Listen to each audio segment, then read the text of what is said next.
আলহামদুলিল্লাহ, শুকরিয়া। আলহামদুলিল্লাহ, আমাদের জাতীয়তাবাদী দলের বিজয়ের দিনে আজকের শুকরিয়া। আমরা সবাই নামাজ পড়েছি এবং মিলাদ হয়েছে।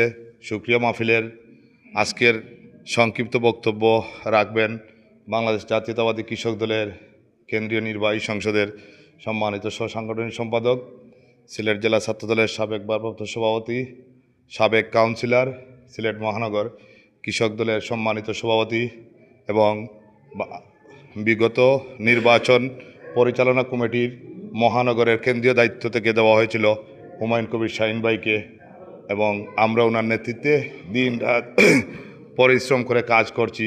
এর ফল আমরা কৃষক দল সবাই বুক করে, যেমন অনেক পরিশ্রম করেছেন। সবাইকে মহানগর কৃষক দলের পক্ষ থেকে বিপ্লবী অভিনন্দন ও শুভেচ্ছা।